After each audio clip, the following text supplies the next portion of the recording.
ये आकाशवाणी है। विशेष कार्यक्रम के अंतर्गत प्रस्तुत है कोरोना जागरूकता और स्वास्थ्य एवं कल्याण पर आधारित श्रृंखला, जिसे प्रस्तुत कर रहे हैं आकाशवाणी संवाददाता आनंद श्रीवास्तव। इस कार्यक्रम में आमंत्रित स्वास्थ्य विशेषज्ञ हैं डॉक्टर राम मनोहर लोहिया अस्पताल के पूर्व कंसल्टेंट डॉक्टर A.K. वार्ष्णेय। नमस्कार। जीवन में जितनी भी परेशानियां क्यों न आएं, सकारात्मक सोच और दृढ़ इच्छा शक्ति के सहारे अगर हम लगातार आगे बढ़ते रहने में सफल होते हैं तो एक न एक दिन मंजिल हमें जरूर मिल ही जाती है।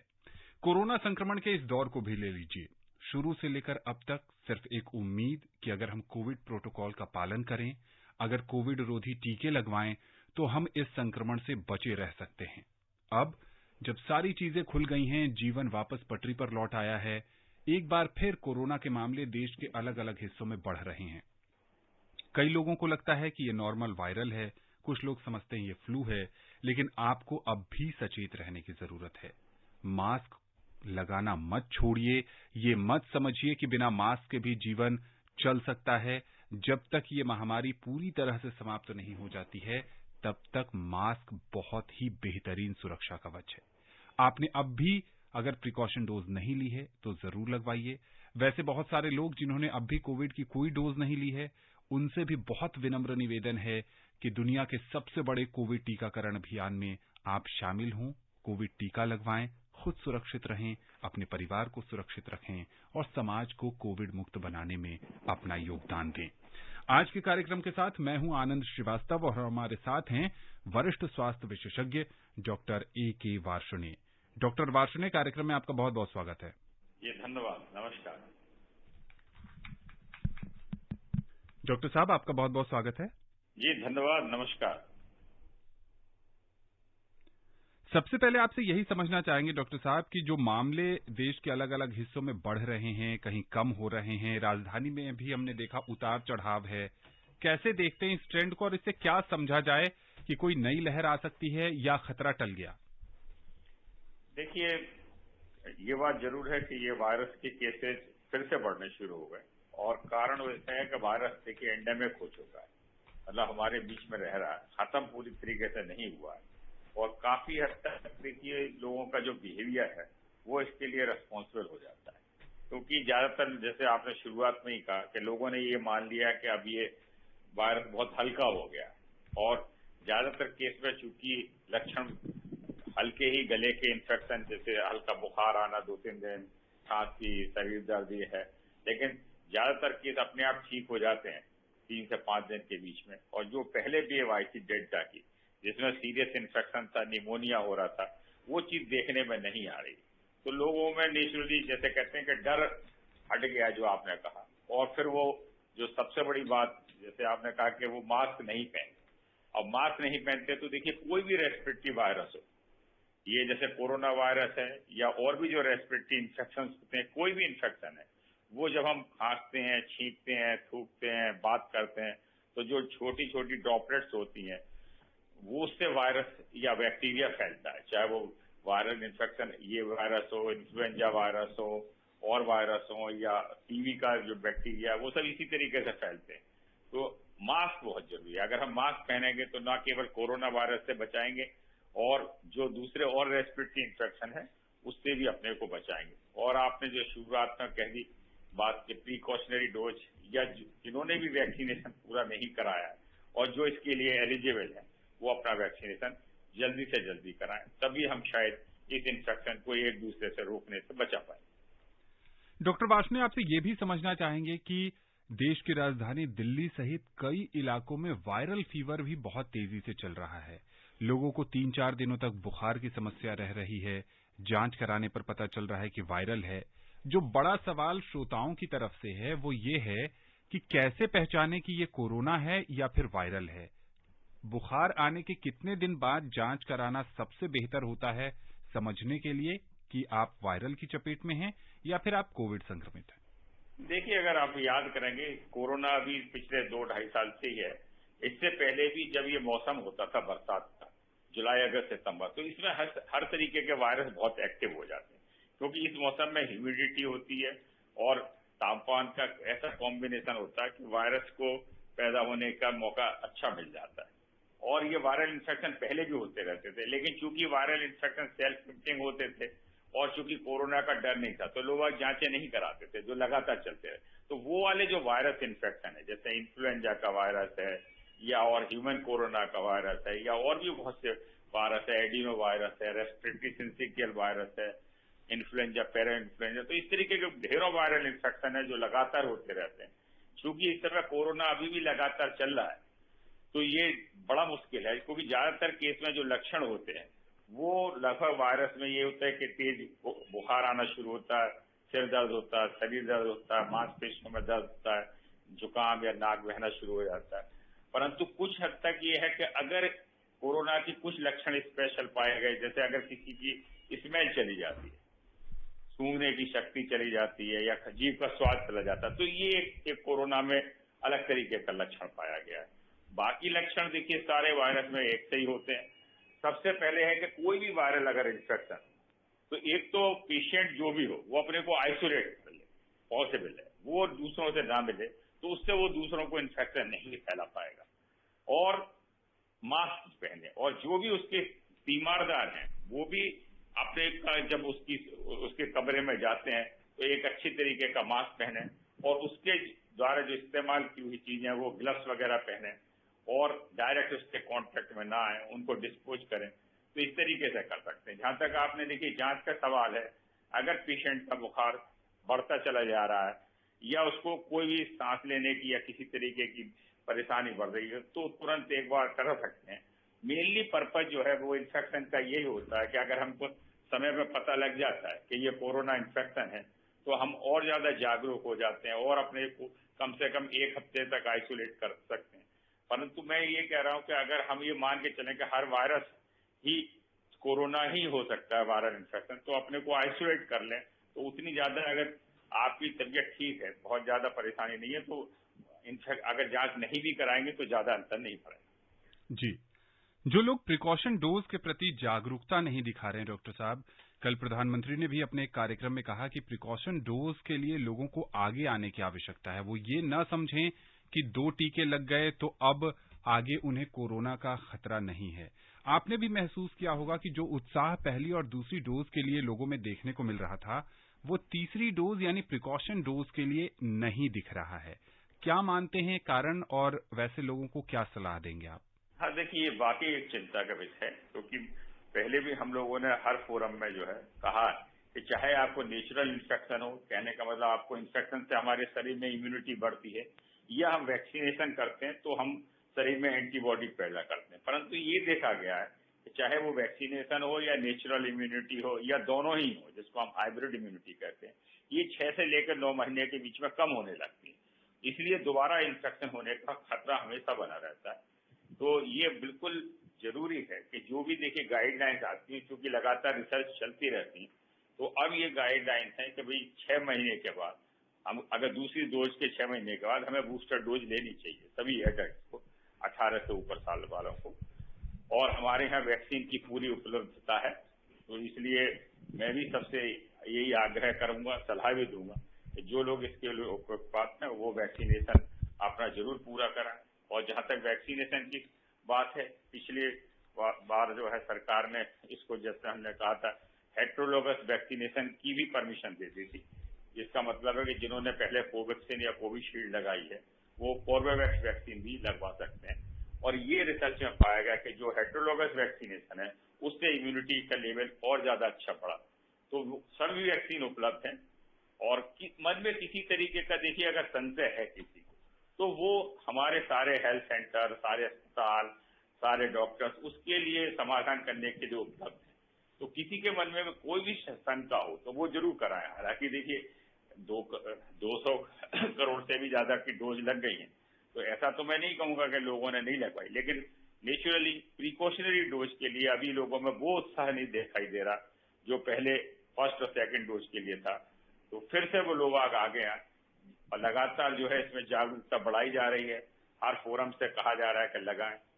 और मैं फिर हर एक अपने जो है देशवासी को ये आग्रह करूंगा और सलाह भी दूंगा कि तुरंत से तुरंत वैक्सीनेशन सेंटर पे जाएं। सब ये दवाइयां मुफ्त में उपलब्ध हैं और हर तरीके की वैक्सीन उपलब्ध है, जरूर अपना टीकाकरण करवाएं।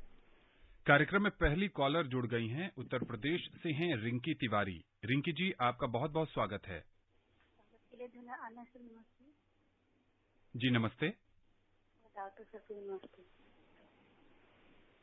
जी आप अपना सवाल पूछिए रिंकी जी।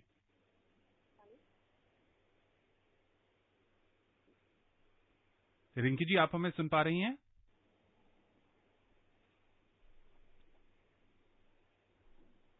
अपना सवाल पूछिए। रिंकी जी से हमारा संपर्क लग रहा है कि टूट गया है। डॉक्टर साहब, आपसे ये भी समझना चाहेंगे कि ये जो समय है जहां बारिश का मौसम धीरे धीरे अब समाप्त हो रहा है, ऐसे में देश के बहुत सारे हिस्सों में डेंगू के भी मरीज सामने आ रहे हैं और उन्हें 2-3 दिन तक बुखार रहता है, उसके बाद जांच करवाते हैं तो वो डेंगू पॉजिटिव आ रहे हैं। ऐसे लोगों को आप क्या सलाह देंगे मच्छरों से बचने के साथ साथ, और क्या एहतियात बरतना चाहिए? हाँ बिल्कुल, देखिए ये तो आपने बिल्कुल ही अच्छा सवाल किया कि ज्यादातर केस में ये जो डेंगू देखिए यहाँ पे मैं बता दूं कि जैसे जो रेस्पिरेटरी वायरस अभी तक हम बात करते हैं, इसमें वायरस हमारे जो है रेस्पिरेटरी ट्रैक्ट से जाता है या मरीज के पास अगर क्लोज कॉन्टेक्ट में तब होता है। लेकिन जो डेंगू का वायरस है ये मच्छर के काटने से होता है। ये विशेष प्रकार का मच्छर होता है जिसको हम एडिज मॉस्किटो बोलते हैं, और इस मच्छर की खासियत होती है कि ये साफ पानी में ही पैदा होता है। तो ज्यादातर ये देखा गया कि जब बारिश के बाद जो पानी हमारा रुक जाता है, छतों में जैसे टूटे हुए गमले पड़े हैं, टायर पड़े हुए हैं, या कूलर वगैरह में जैसे इस्तेमाल बंद हो जाता है लेकिन पानी पड़ा हुआ है, तो ये उसके एक्स वगैरह वहां मौजूद होते हैं और ये एडिज मच्छर पैदा हो जाता है। तब जब एडिज मच्छर काटता है, और ये मच्छर खासतौर से दिन में ही काटता है, सुबह उठने से लेकर सुबह होने से लेकर शाम तक ही ज्यादा काटता है, रात में ये नहीं काटता, ये इसकी खासियत होती है। एक तो जहाँ पे भी मच्छर पैदा ना होने दें, जहाँ पे भी देखिए हमारा पानी इकट्ठा है कहीं पे भी, तो हम पानी को इकट्ठा ना होने दें। अगर पानी इकट्ठा नहीं होगा तो वो मच्छर पैदा नहीं होंगे।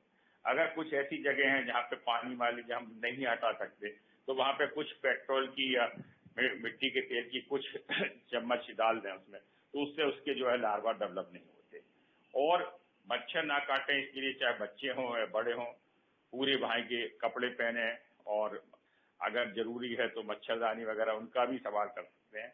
जहां तक देखिए सिम्टम का सवाल है, तो ये जरूर है कि ये बहुत तेज फीवर आता है, और खास तौर से इस फीवर में ये होता है कि इसको हम कमर तोड़ या हड्डी तोड़ बुखार भी कहते हैं। कोई इसमें मांसपेशियों में बहुत ज्यादा दर्द होता है, सिर में बहुत दर्द होता है, और खासतौर से जो आंखों के हमारे गोले होते हैं इनमें बहुत ज्यादा दर्द होता है। इसके अलावा शरीर पर लाल लाल तरीके के चकत्ते पड़ जाते हैं। तो ट्रीटमेंट का जहां तक सवाल है, देखिए जांच से ही हमें पता लग सकता है। अगर इस तरीके के लक्षण होते हैं तो हम लोग डॉक्टर उसकी टेस्ट कराते हैं।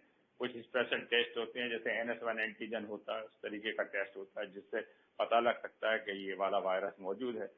और फिर ट्रीटमेंट देखिए कोई स्पेसिफिक जो है एंटीवायरल मेडिकेशन इसके लिए भी उपलब्ध नहीं है, सिम्टोमेटिक इलाज ही किया जाता है। हाँ, डेंगू में एक जरूर चिंता की बात है कि कुछ परसेंटेज केस में ये जो हमारे बोन मैरो है ये वायरस उस पर अफेक्ट करता है, और वहां पे प्लेटलेट्स जो सेल्स होती है हमारी उसको कम कर देता है, और ये प्लेटलेट सेल हमारे जो है ब्लीडिंग से संबंधित होती है, उसको रोकने में काम आती। तो अगर प्लेटलेट की मात्रा बहुत कम हो जाए, 10,000 से नीचे आ जाए, तो ब्लीडिंग होने का खतरा रहता है, और कई केस में अगर वो ब्लीडिंग हमारे ब्रेन में हो जाए तो उसमें मृत्यु का खतरा भी बढ़ जाता है। तो डेंगू एक ज्यादा सीरियस डिजीज हो जाती है कई बार, लेकिन इसका बचाव ये है कि हम मच्छरों के काटने से अपने को बचाएं। कार्यक्रम में अगले कॉलर जुड़ गए हैं पूर्णिया बिहार से मोहम्मद मजहर। मजहर जी, आपका बहुत बहुत स्वागत है। हाँ नमस्कार सर, डॉक्टर साहब को नमस्कार जी। नमस्कार सर, मेरा 2 सवाल है। जैसे कि मैंने 3 डोज लगा लिया है, क्या तो कोविशील्ड का ही, तो अगर कोरोना हो जाता तो क्या तीसरा भी क्या कहता कि चौथा की और डोज लग सकता है? और दूसरा सवाल ये है कि अगर कोविशील्ड ही अगर लगा है 2 डोज, सेकेंड डोज अगर हम कोरबे ना लगाए, नहीं तो सॉरी थर्ड डोज अगर हम कोरबे ना लगाए, अगर कोविशील्ड ही हम अपना सेंटर पे जाके बोले कि दोनों डोज मुझे कोविशील्ड लगा है तो कोविशील्ड ही थर्ड डोज लगना चाहिए, क्या ऐसा पॉसिबल हो सकता है? जी डॉक्टर साहब, पॉसिबल है आपकी बिल्कुल। देखिए जो ये चीज हमने पहले भी अपने प्रोग्राम में बताई है कई बार कि आप जो है अगर कोवैक्सीन आपने लगवाई है तो कोवैक्सीन लगवा सकते हैं तीनों डोज, और कोविशील्ड लगवाई है तो तीनों डोज कोविशील्ड लगवा सकते हैं। हाँ, ये जरूर अब भारत सरकार ने कहा कि तीसरी डोज अगर चाहें आप एडिशनल तो वो कोर्बेवैक्स भी लगवा सकते हैं, लेकिन ये आवश्यक नहीं है। आप तीनों एक ही तरीके की डोज लगवा सकते हैं। और जहां तक चौथी डोज का या कोई और डोज का सवाल है, ये देखिए जो लगातार मैंने पहले भी कहा कि साइंटिफिक स्टडी चलती रहती है, क्योंकि जैसे आपने तीसरी डोज लगाई, इसकी भी इम्यूनिटी हो सकता है कुछ समय के बाद, 6 महीने बाद, साल भर के बाद कम हो जाए, तो फिर रिकमेंडेशन आ सकता है कि हमें और डोज लेने की जरूरत है या नहीं है। यहाँ सिर्फ मैं एक ही बीमारी का उदाहरण देना चाहूंगा कि इन्फ्लुएंजा एक वायरस होता है जिसके लक्षण भी देखिए इसी तरीके के होते हैं, खांसी जुकाम सांस के होते हैं, और खासतौर से जो उसको हम जैसे बड़े बुजुर्गों में या अस्थमा सीओपीडी के मरीज उनमें रिकमेंडेशन ज्यादा देते हैं अपने देश में। हालांकि ऊपर 65 साल से ऊपर के सारे लोगों को जरूर लगवा लेनी चाहिए। और उसका हर साल जो है नया बैच आता है, अक्टूबर नवंबर में हर साल नया बैच आता है और हर साल उसका टीकाकरण होता है। तो इसलिए ये समय बताएगा कि कोरोना के लिए भी हमें हर साल तो कोई वैक्सीनेशन की जरूरत पड़ेगी या नहीं पड़ेगी, परंतु अभी तक जो गाइडलाइन है उसके हिसाब से सिर्फ 3 डोज ही रिकमेंड की गई है, और उसी को हम जैसे फर्स्ट डोज, सेकंड डोज और फिर बूस्टर डोज या प्रिकॉशनरी डोज। जी डॉक्टर साहब, कार्यक्रम में हमारे साथ एक और कॉलर जुड़ गए हैं। देश की राजधानी दिल्ली से हैं धर्मवीर जी। कार्यक्रम में आपका बहुत बहुत स्वागत है। आनंद जी नमस्कार। नमस्ते, मैं धर्मवीर गांधीनगर से बोल रहा हूँ। जी बताएं अपना सवाल। जी नमस्कार। डॉक्टर साहब, आपके द्वारा जितनी ज्यादा जानकारी हमसे आपसे मिलती है इस आकाशवाणी के माध्यम से, हमें और कहीं नहीं मिल पाती। इसके लिए धन्यवाद आपका। और आकाशवाणी से लगातार जो है ये प्रसारण जो है पिछले 2 साल से भी ज्यादा समय से चल रहा है, और हमारे डिफरेंट विशेषज्ञ इसमें लगातार आते रहते हैं। और हमारे आप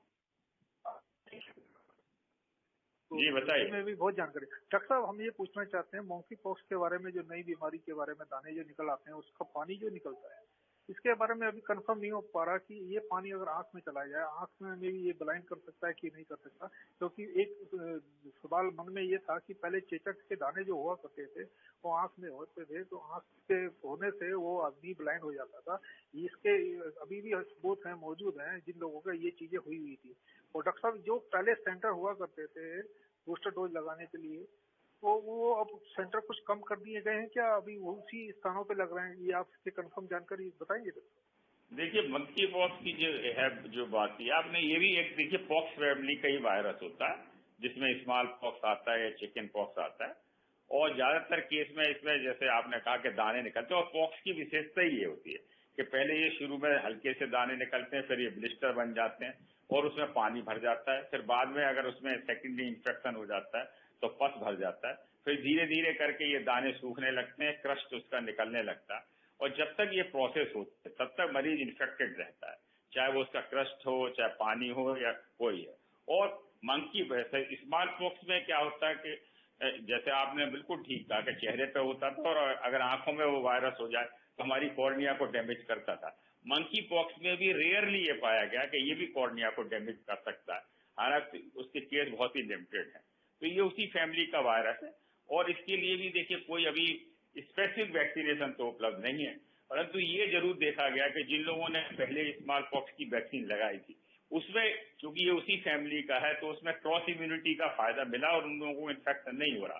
परंतु जो स्मॉल पॉक्स का लास्ट केस था वो 1980 में हुआ था हमारे देश, और तब से फिर ये वैक्सीनेशन बंद हो गया। तो जो अभी यंग जनरेशन है, जो अभी 40 साल से नीचे की जनरेशन है, और उनको तो वैक्सीनेशन ये लगा नहीं, तो वो अपने को बचाव करना बहुत जरूरी है। परंतु अच्छी बात यह है कि ये इसके केसेस बहुत ही लिमिटेड रह गए और ये आगे नहीं बढ़ा, तो ये तो एक अच्छी बात है। जहां तक देखिए वैक्सीनेशन का सवाल है, वैक्सीनेशन के सेंटर लगातार बने हुए हैं, उतने ही सेंटर है, कोई वैक्सीनेशन की कमी नहीं है। आपके नजदीक में जो है आप कोविन ऐप पे अपना रजिस्ट्रेशन कराइए, वहाँ पे नजदीक में कौन सा सेंटर है आपको तुरंत आ जाएगा, और वहाँ पे जाके अगर वैक्सीनेशन नहीं लगाया है तो लगवाएं। आपके घर में कोई एलिजिबल है उन्हें लगाएं, अड़ोस पड़ोस में है तो वो उसे लगाएं, और एक सामाजिक कार्य करें। आपको भी खुशी होगी कि आपने अपना महत्वपूर्ण योगदान दिया इस बीमारी की रोकथाम के लिए। डॉक्टर साहब, बहुत सारे श्रोताओं के जहन में ये भी सवाल होगा कि जो दक्षिण भारत के राज्य केरल में टोमेटो फ्लू से बहुत ज्यादा बच्चे प्रभावित हो रहे हैं, क्या उसके देश के अलग अलग हिस्सों में भी फैलने की आशंका है? और अगर ये आशंका बढ़ती है तो क्या वो जानलेवा मामला है और इससे कैसे बचाव संभव है? हाँ, देखिए, जो आजकल अभी आप टोमेटो फ्लू की बात चलते हैं, ये भी एक्चुअली जो है पुरानी बीमारी है जिसको hand foot and mouth disease बोलते हैं। और ये एक तरीके के जो है कॉक्सैकी एंट्रोवायरस है और जिसको हम कॉक्सैकी वायरस बोलते हैं। और इसमें A6 और A16 कॉक्सैकी वायरस से ये इन्फेक्शन होता है। ज्यादातर ये बच्चों में ही होता है क्योंकि बच्चे हर चीज को देखिए जो है गंदगी जो है मुंह में लगाते रहते हैं, उससे ये वायरस हो जाता है। और ये देखा गया है कि ज्यादातर जो है 5 साल से कम उम्र के बच्चों में होता है, परंतु 10 साल से नीचे के बच्चों तक ही सीमित रहता है। एडल्ट में इसकी चूंकि इम्यूनिटी ज्यादा होती है तो उनको ये प्रभावित नहीं करता। अच्छी बात यह है कि इसमें अभी तक कोई डेथ नहीं रिपोर्टेड हुई है। और ज्यादातर केस में जैसे इसका नाम ही होता है कि हाथों पे और तलवों पे और मुंह के भीतर ये छाले हो जाते हैं और ये छाले धीरे धीरे करके जो है वो बड़े होते चले जाते हैं और कई बार इतने बड़े हो जाते हैं कि वो टमाटर जैसे हो जाते हैं। इसीलिए उसका नाम टोमेटो फ्लू बोला गया है।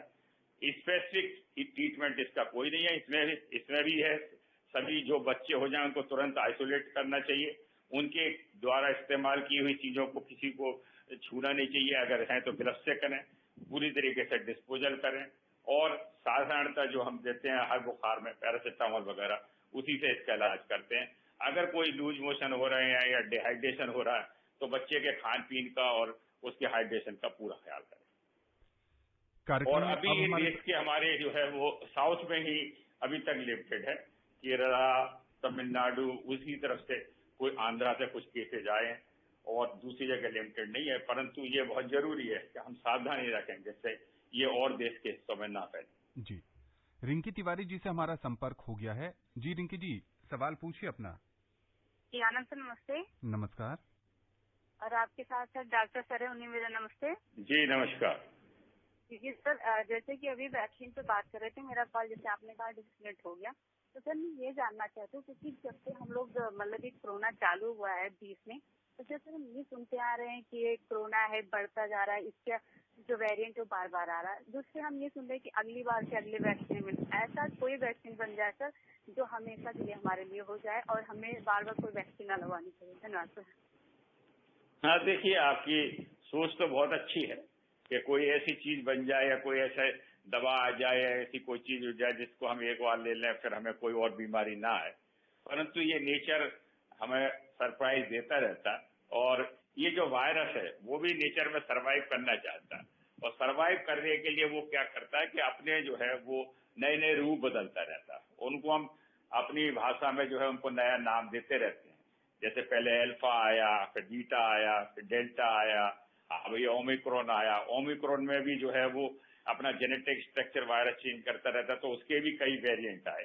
तो ये नए नए वेरिएंट आते रहेंगे और ये नेचर की और ह्यूमन की लड़ाई हमेशा रहती है, तो ये रहेगा। लेकिन हमारा यही है कि हम अपनी में जो सुरक्षा के उपाय हैं उनको कम ना करें और ये लगातार चलता रहेगा। वैक्सीनेशन का देखिए ये सोचना बहुत अच्छा है कि कोई एक वैक्सीनेशन से सब चीजें नहीं होता, परंतु हर बीमारी अलग होती है, हर वायरस अलग होता है, इसीलिए हर एक की वैक्सीनेशन अलग अलग बनाई जाती है। कई में सफलता मिलती है, इसकी वैक्सीनेशन में काफी हद तक सफलता मिली। आपको ये जानकर होगा कि अभी भी बहुत सी ऐसी बीमारियां हैं जिनमें पिछले 30-40 साल से लगातार रिसर्च चल रही है और हम वैक्सीनेशन में सफल नहीं हो पाए। जैसे कि एड्स की बीमारी है, उसमें हम वैक्सीनेशन में सफल नहीं हो पाए। डेंगू की बीमारी है, उसमें भी कोई बहुत सफलतापूर्वक वैक्सीन नहीं उपलब्ध हो पाई, हालांकि एक वैक्सीन जरूर बनी है उसमें। तो ये लगातार चलता रहता है। साइंटिस्ट कम्युनिटी अपनी कोशिश करती रहती है और हम लोगों का ये है कि जो भी हमें जानकारी दी जाती है उसको हम प्रभावी ढंग से सुने, माने और अपने को बचाव करें, तो ही हम नेचर से और इस बीमारियों से लड़ पाए। कार्यक्रम में हमारे साथ एक और नियमित श्रोता जुड़ गए हैं। उत्तर प्रदेश के बड़ौद से हैं महेश शर्मा। महेश जी, स्वागत है आपका। सर जी। हाँ नमस्कार, अपना सवाल पूछिए। मैं डॉक्टर साहब को भी नमस्कार बोलता हूँ। जी नमस्कार। और मैं आज जानना चाहता हूँ जी मंकी पॉक्स क्या है और इससे बचाव के लिए क्या क्या उपाय है, और हमें कोविड से हमेशा बचने के लिए क्या क्या उपाय करने होंगे, और जिससे हम हमेशा बचे रहें, बच्चे बताने की कृपा करें। देखिए, मंकी पॉक्स की भी ये भी एक मैंने अभी पहले भी शायद डिस्कस किया, आपने पूरा सुना नहीं। ये भी एक वायरल डिजीज होती है और शुरू के केस में जो है एक्चुअली जो रिसर्च के लिए कुछ मंकी रखे गए थे साउथ अफ्रीका में, तो वहां पे जो है वो उनको ये इस तरीके की पॉक्स की बीमारी हुई थी, वहां से इसका नाम मंकी पॉक्स पड़ा। हालांकि फिर बाद में मंकियों में तो ये नहीं पाया गया, लेकिन और जो नॉन ह्यूमन प्राइमेट्स हैं उनमें भी होता है, और जानवर इन्हीं से कई बार जो है वो हम ह्यूमन बीइंग को जो इसको हैंडल करते हैं जानवरों को, उनको ये इन्फेक्शन हो जाता है। फॉर्चुनेटली ये बीमारी काफी हद तक लिमिटेड है और अभी तक जो है इससे कोई डेथ वगैरह रिपोर्टेड नहीं हुई है, और ज्यादातर केस में इसमें जो है वो आपको दाने पड़ जाते हैं, हाथों पे चेहरे पे दाने पड़ जाते हैं। इसकी एक खासियत होती है कि जो हमारी ग्लैंड्स होती हैं गले में, जिसको हम लिम्फ नोड बोलते हैं, वो सूज जाते हैं। बाकी इन तो जो लक्षण है वो सारे जो वायरल इन्फेक्शन होते हैं, सिर दर्द, बुखार आना, मांसपेशियों में दर्द आना, वो लक्षण होते हैं।